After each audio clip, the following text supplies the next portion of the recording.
আসসালামু আলাইকুম। আহমদিয়া আদর্শ উচ্চ বিদ্যালয় কর্তৃক আয়োজিত অনলাইন শ্রেণী কার্যক্রমে তোমাদের স্বাগত। আমি আজকে আলোচনা করব নবম দশম শ্রেণীর পদার্থবিজ্ঞানের দ্বিতীয় অধ্যায় নিয়ে। আমাদের আজকের আলোচ্য বিষয় গতি। তো প্রথমে আমরা জানব গতি এবং স্থিতি বিষয়গুলো কি। তো তোমরা বোর্ডে দেখতে পাচ্ছ আমি স্থিতি সংজ্ঞাটা লিখে রাখছি। স্থিতি হচ্ছে সময়ের সাথে পারিপার্শ্বিকের সাপেক্ষে কোনো বস্তুর অবস্থানের পরিবর্তন না ঘটলে ওই বস্তুকে স্থিতিশীল বা স্থির বস্তু বলে, আর বস্তুর এই অবস্থার অপরিবর্তিত থাকাকে বলা হবে স্থিতি। তাহলে স্থিতিটা মেন হচ্ছে বস্তুর অবস্থানের পরিবর্তন ঘটবে না, যদি না ঘটে ওই বস্তুটাকে বলা হবে স্থিতিশীল বা স্থির বস্তু, আর তার অবস্থাটাই হচ্ছে স্থিতি। একইভাবে আমরা গতির সংজ্ঞা বলতে পারি সময় পরিবর্তনের সাথে সাথে পারিপার্শ্বিকের সাপেক্ষে যদি বস্তুর অবস্থার পরিবর্তন ঘটে তখন ওই ধরনের ওই বস্তুটাকে বলা হবে গতিশীল বস্তু, আর বস্তুর এই অবস্থাটাকে বলা হবে গতি। এখন তাহলে তোমরা আশা করে স্থিতি এবং গতি বিষয়টা বুঝতে পারছো। এখন আমরা জানবো প্রসঙ্গ বস্তু কি। প্রসঙ্গ বস্তু হচ্ছে যার সাপেক্ষে কোন বস্তু স্থিতিশীল নাকি গতিশীল তা নির্ধারণ করা হয়, সেই বস্তুটাই হচ্ছে প্রসঙ্গ বস্তু। যেমন চলন্ত ট্রেনের কামরায় দুই বন্ধু মুখোমুখি বসে আছে। তোমরা দুই বন্ধু বসে আছো, তো তোমাদের দুইজনে একজনের সাপেক্ষে আরেকজনকে মনে হবে সে স্থির, তাহলে তোমার সাপেক্ষে ও হচ্ছে স্থির, তাহলে তুমি হচ্ছে প্রসঙ্গ বস্তু। আবার ট্রেনের কামরার বাইরে দাঁড়ানো একজন ব্যক্তি, সে তার কাছে তোমাদেরকে গতিশীল মনে হবে, তাহলে সে হচ্ছে প্রসঙ্গ বস্তু। তাহলে আমরা বললাম যার সাপেক্ষে কোনো বস্তু স্থিতিশীল না গতিশীল তা জানা যায়, ওই বস্তুটাই হচ্ছে প্রসঙ্গ বস্তু। এরপরে আমরা জানবো পরম স্থিতি। পরম স্থিতিটা হচ্ছে প্রসঙ্গ বস্তু যদি প্রকৃতপক্ষে স্থির থাকে, তাহলে প্রকৃতপক্ষে স্থির হতে হবে। যে কোনো প্রসঙ্গ যেভাবে আমরা ধরি সে সবসময় স্থির থাকবে, তাহলে তার সাপেক্ষে যে বস্তু স্থির রয়েছে সেও প্রকৃতপক্ষে স্থির, আর এই ধরনের অবস্থাকে বলা হয় পরম স্থিতি। তাহলে পরম স্থিতি তোমরা বুঝতে পারছো। একই রকম ভাবে পরম গতি হচ্ছে পরম স্থিতিশীল প্রসঙ্গ বস্তুর সাপেক্ষে কোন বস্তুর গতিকে পরম গতি বলে।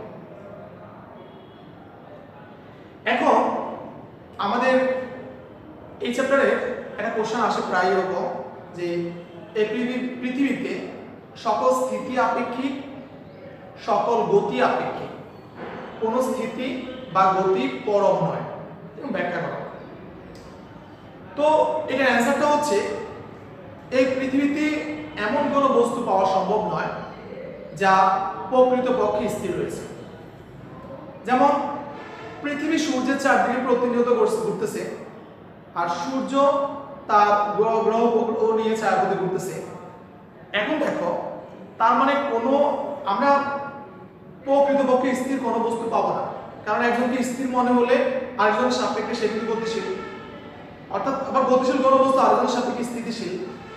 এই জন্য যেহেতু কোনো বস্তুকে স্থিতিশীল নাকি গতিশীল তা আপাত দৃষ্টির হিসাব করা হয়। এই কারণে প্রকৃতপক্ষে কোনো স্থিতি বা গতি পরম বা পরম হতে পারে না, কারণ পরম হতে হলে সবার দৃষ্টিতে তাকে স্থির হতে হবে, তখনই সে পরম স্থিতি হবে। অথবা সবার দৃষ্টিতে আমি যদি প্রসঙ্গ কাঠামো চেঞ্জ করবো সে গতিশীল হবে বা আবার স্থিতিশীল হয়ে যাবে, এমন হওয়া যাবে না। প্রসঙ্গ কাঠামো বস্তু চেঞ্জ করলেও সে সবসময় স্থির থাকতে হবে। যদি এমনই হয় তখনই বলা যাবে যে সেটা হচ্ছে পরম স্থিতি বা পরম গতি। কিন্তু যেহেতু পৃথিবীতে এমন কোনো বস্তু পাওয়া সম্ভব নয় যা প্রকৃতপক্ষে স্থির, এই কারণে আমরা বলতে পারি এই পৃথিবীতে সকল স্থিতি আপেক্ষিক, সকল গতি আপেক্ষিক, কোনো স্থিতি বা গতি পরম হয়। এবার আমরা আমাদের পরবর্তী টপিক স্যার।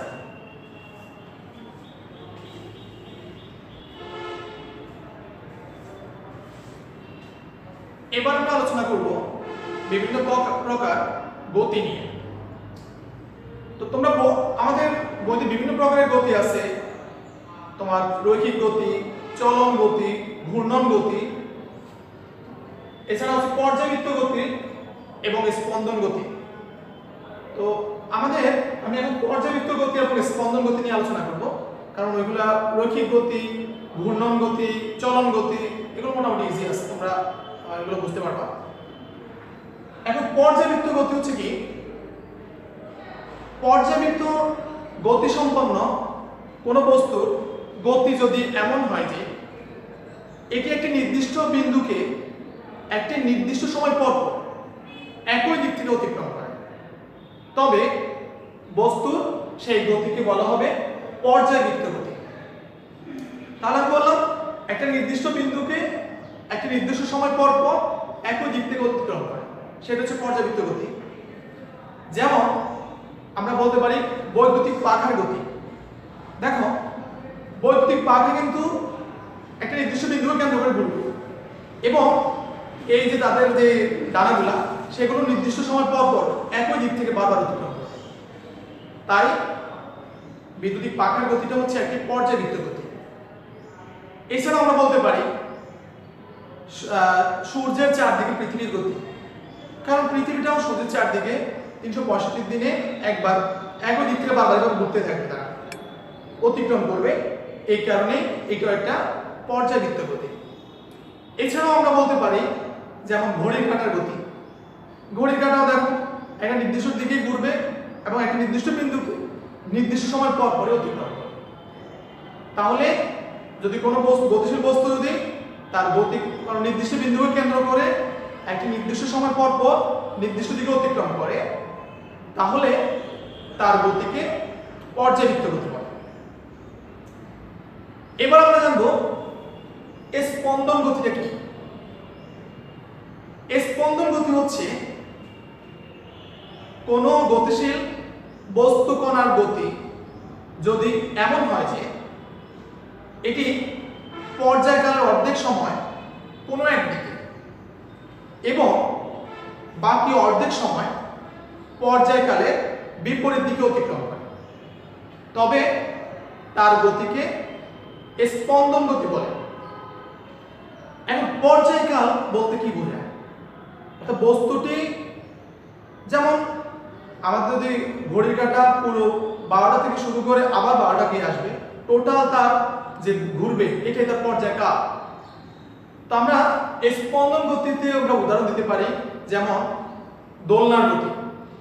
দেখো আমরা যখন দোলনায় দোল খাই তখন এটা যখন আমরা ধাক্কা দিই এটা একটা নির্দিষ্ট সময় পর একটা নির্দিষ্ট জায়গায় যায়, অর্ধেক আবার জায়গায় এসে আবার উল্টো দিকে অর্ধেক যায়, অর্থাৎ তার দুটো মিল হচ্ছে পর্যায়কাল।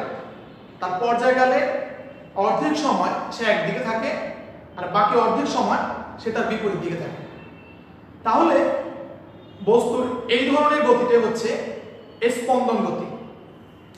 এটার আরো উদাহরণ আছে, যেমন সরল দোলকের গতি, তারপর পেন্ডুলাম, যে ঘড়ির নিচে একটা কাঁটা দেখবা সেগুলো একই রকম ভাবে ঘুরে। তাহলে আমাদের পরীক্ষা আসে যেরকম, যেমন সূর্যের চারদিকে পৃথিবীর গতি একটি পর্যাবৃত্ত গতি, সেটা ব্যাখ্যা করো। তো এরকম কোশ্চেন আসলে তুমি আগে পর্যাবৃত্ত গতি সংজ্ঞা দিয়ে দিবা, তারপর বলবা যেহেতু পৃথিবী সূর্যের চারদিকে 365 দিনে একবার করে এবং একটা নির্দিষ্ট বিন্দু একই নির্দিষ্ট সময় পর পর একই দিকে অতিক্রম করে, তাই তার গতিটা হচ্ছে একটা পর্যায়বৃত্ত গতি। একইভাবে বৈদ্যুতিক পাখার গতি বলতে পারো, ঘড়ির কাঁটার গতি বলতে পারো। আবার আসতে পারে সরল দোলকের গতি একটি স্পন্দন গতি। তোমরা একইভাবে অ্যান্সারটা দিবা। তো আমরা পরবর্তী টপিকে যাব।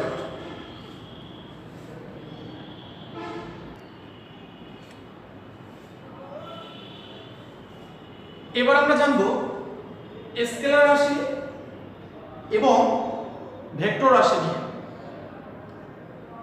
স্কেলার রাশির সঙ্গে হচ্ছে যে সকল ভৌত রাশিকে শুধু মান দ্বারা প্রকাশ করা হয় কিন্তু দিক নির্দেশনের প্রয়োজন হয় না, তাদেরকে বলা হয় স্কেলার রাশি।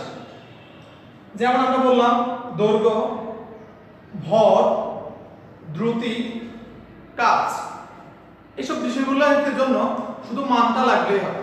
যেমন আমি বললাম যে একটা রুমের কতটুকু দৈর্ঘ্য, তাহলে এখানে কোন দিকের আমার প্রয়োজন না, আমি যদি মানটা বলি যে এত দৈর্ঘ্যের একটি আয়তাকার কক্ষ বা বর্গাকার কক্ষ, তাহলে আমরা স্পেসিফিক বুঝতে পারি।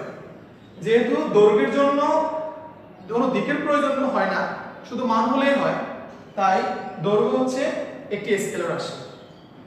একইভাবে ভরের জন্য আমি বললাম একটা এই বস্তুটির ভর কত, তখন আমরা বললি এত গ্রাম বা এত কেজি, সেই ক্ষেত্রে আমার দিকের কোনো প্রয়োজন হয় না। তার মানে এদের স্কেলার রাশিগুলোকে প্রকাশের জন্য শুধু মানের প্রয়োজন হয় কিন্তু দিকের প্রয়োজন হয় না, তাই এরা হচ্ছে সেগুলো হচ্ছে স্কেলার রাশি। যেমন দৈর্ঘ্য, ভর, দ্রুতি, কাজ, আমাদের আরো শক্তি, সময়। এখন আসো ভেক্টর রাশি কি। যে সকল ভৌত রাশিকে প্রকাশ করার জন্য মান এবং দিক উভয়েরই প্রয়োজন হয় তাদেরকে ভেক্টর রাশি বলে। যেমন আমরা বললাম সরল, বেগ, ত্বরণ। তো সরণটা কিভাবে আমরা বুঝবো যে এটা আসলে মানের প্রয়োজন হয়? সরণ কিন্তু সংজ্ঞায় হচ্ছে নির্দিষ্ট দিকে, একটা নির্দিষ্ট দিক থাকবে, বস্তুর অবস্থানের পরিবর্তনটা হচ্ছে সরণ। তা আমাকে এখানে বলে দিতেই হবে যে একটি বস্তু 10 মিটার পূর্ব দিকে যাচ্ছে, যদি আমি এরকম বলি সেটা হচ্ছে সরণ। দিকটা স্পেসিফিক থাকতে হবে, মানটা স্পেসিফিক থাকতে হবে। তার মানে সরণ জানার জন্য দিকেরও প্রয়োজন হয়, মানেরও প্রয়োজন হয়, তাই সরণ হচ্ছে একটা ভেক্টর রাশি। এছাড়া হচ্ছে বেগ। বেগ মানে কাকে বলে আমরা জানি? বেগ মানে হচ্ছে সময়ের সাথে সাথে কোনো বস্তুর সরণের পরিবর্তনের হার, সেটা হচ্ছে বেগ। তার মানে হচ্ছে এক্ষেত্রেও বেগের একটা দিক থাকবে। আমরা বলি কোনো বস্তু এত বেগে এদিকে চলতেছে, সামনের দিকে বা পিছনের দিকে, এটা বলা হয়। তাই বেগটা হচ্ছে একটি ভেক্টর রাশি। আবার ত্বরণ, ত্বরণ মানে হচ্ছে কি? সময়ের সাথে সাথে কোনো বস্তুর বেগের পরিবর্তনের হার। কারণ ত্বরণের ক্ষেত্রে অবশ্যই আমাদেরকে বেগ বৃদ্ধি বলতে হয়, বেগ বৃদ্ধির হারটাই হচ্ছে ত্বরণ। তো যেহেতু ত্বরণটা বেগের উপর নির্ভরশীল, যেহেতু ভেক্টর ভেক্টর রাশি ছিল, তাহলে অবশ্যই ত্বরণটাও ভেক্টর রাশি হবে। তাহলে আশা করি তোমরা স্কেলার রাশি এবং ভেক্টর রাশি কি বুঝতে পারছো। এবার আমরা আমাদের পরবর্তী টপিকে যাব।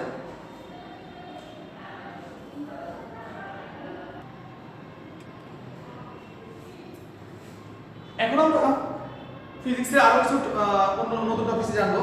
যেমন বোর্ডে তোমরা দেখতে পাচ্ছ আমি কিছু সংজ্ঞা লিখলাম: দূরত্ব, সরণ, দ্রুতি, বেগ। আমি এগুলো নিয়ে একটু আলোচনা করব। দূরত্ব হচ্ছে কি? দূরত্ব হচ্ছে যে কোনো দিকে কোনো বস্তুর অবস্থানের পরিবর্তনকে বলা হবে দূরত্ব। আর সরণ হচ্ছে কোনো নির্দিষ্ট দিকে বস্তুর অবস্থানের পরিবর্তনটা হচ্ছে সরণ। এখানে দূরত্ব কিন্তু স্কেলার রাশি, কিন্তু আমাদের সরণ হচ্ছে ভেক্টর রাশি, কারণ সরণের ক্ষেত্রে স্পেসিফিক দিকের প্রয়োজন হয়, মানেরও প্রয়োজন হয়, কিন্তু দূরত্বতে দিকের প্রয়োজন হয় না, শুধু মান হলেই চলে। যেমন আমি বলতে পারি যে আমি বললাম যে সুজন স্কুলের গেট থেকে 10 মিটার দূরে আছে। আমি কিন্তু এক্ষেত্রে কোনো মান বলি নাই, সে পূর্ব পশ্চিম দিক বলি নাই, পূর্ব পশ্চিম উত্তর দক্ষিণ যে কোনো দিকই হতে পারে, তাই সেটাই হচ্ছে দূরত্ব। আর যদি বলি সুজন স্কুলের গেট থেকে 10 মিটার পূর্ব দিকে আছে, এখানে যেহেতু স্পেসিফিক আমি দিকটা বলছি, সেটাই হচ্ছে সরণ। এবার আসো দ্রুতি জিনিসটা কি। দ্রুতিটা হচ্ছে নির্ভর করছে দূরত্বের সাথে। দ্রুতির সময় আমি বলতে পারি সময়ের সাথে সাথে কোনো বস্তুর দূরত্বের পরিবর্তনকে বলা হবে দ্রুতি। আবার একই রকম বেগটা নির্ভর করবে সরণের উপর। সময়ের সাথে সাথে কোনো বস্তুর সরণের পরিবর্তনটা হচ্ছে বেগ। তাহলে যেহেতু দ্রুতিটা হচ্ছে দূরত্বের সাথে একটা স্কেলার রাশির উপর নির্ভর করতেছে, তাই সেও স্কেলার। আর বেগটা হচ্ছে ভেক্টর রাশির উপর নির্ভর করতেছে, তাই বেগটা হচ্ছে একটা ভেক্টর রাশি। আমাদের দ্রুতিতে আবার আছে যেমন গড় দ্রুতি। গড় দ্রুতি হচ্ছে মানে সময়ের সাথে সাথে কোনো বস্তু মোট দূরত্বের হার বা পরিবর্তন হার যেটা, সেটা হচ্ছে গড় দ্রুতি। এছাড়াও আমাদের আরো একটা দ্রুতি আছে, সেটা হচ্ছে তাৎক্ষণিক দ্রুতি। তাৎক্ষণিক আমরা বলি যে কোনো একটা জিনিস তাৎক্ষণিকভাবে করো, এই কাজটা তাৎক্ষণিক করো, অর্থাৎ সময়ের সাথে সাথে কোনো বস্তুর যে কোনো মুহূর্তের দ্রুতিটাই হচ্ছে তাৎক্ষণিক দ্রুতি। কোনো বস্তু যে কোনো মুহূর্তের দ্রুতি, তাহলে সেটা হচ্ছে তাৎক্ষণিক দ্রুতি। এখন আমি দ্রুতি এবং একটু বেগ নিয়ে কথা বলি। তো আমরা জানি তাহলে দ্রুতিকে আমরা লিখতে পারবো কি, দ্রুতি মানে হচ্ছে দূরত্ব বাই সময়।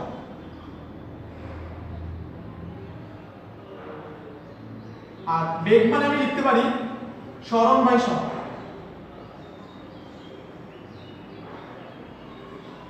তো আমরা যদি এগুলোর একক বের করতে যাই, যেমন আমাদের দূরত্ব বা সময় এগুলোর একক হচ্ছে দুজনের ক্ষেত্রে একক হচ্ছে মিটার, সময়ের একক সেকেন্ড, আর আমরা এককটা লিখতে পারি মিটার পার সেকেন্ড। এই কারণে মূলত বেগের একক লেখা হয় মিটার পার সেকেন্ড। আর এটা হচ্ছে একক। আর মাত্রার ক্ষেত্রে আমরা কি লিখবো, যেমন মাত্রা কিভাবে বের করবো, মাত্রার ক্ষেত্রে আমরা লিখবো যেমন দূরত্ব বা দৈর্ঘ্য, যেটা এরকম বুঝে আমরা লেন্থ, বুঝছি ওদের ইংরেজি নামগুলো থেকে আমাদের সেই ক্ষেত্রে মানগুলো নেওয়া হয়। তো আমরা যেমন দূরত্ব বা সরণ, এই ক্ষেত্রে আমরা এল নিব তার মাত্রা, আর সময় হচ্ছে টাইম, তাহলে টি, তাহলে এই ক্ষেত্রে মাত্রাটা হবে এল টি ইনভার্স। তাও আমাদের পরীক্ষা প্রায় আসে যে বিভিন্ন বা একক মানগুলো বলে, বেগ ত্বরণ এগুলো বলে তাদের একক কি মাত্রা কি, এমসিকিউতে প্রায় আসে। তো তোমরা এই জিনিসগুলো ভালো করে বুঝতে পারলে মাত্রা একক আশা করি ক্লিয়ার হবে। আর ফিজিক্সের ক্ষেত্রে আমাদের অঙ্ক করতে গেলে অবশ্যই এককের খুবই প্রয়োজন, কারণ একক ছাড়া তো ভালো তুমি ম্যাথটা সঠিকই হবে না। কারণ আমরা কোনটা জিনিস কি বোঝাচ্ছি, আমরা অনেকে কিন্তু ম্যাথ করি কিন্তু এককগুলো লিখি না, অবশ্যই আমাদেরকে একক মেনটেন করতে হবে। তো আমাদের আজকে ক্লাসটা এই পর্যন্তই। আমরা নেক্সট ক্লাসে আরো বিস্তারিত জানবো এই চ্যাপ্টার সম্পর্কে। আজকে এই পর্যন্তই থাকুক, ভালো থেকো সবাই, আল্লাহ হাফেজ।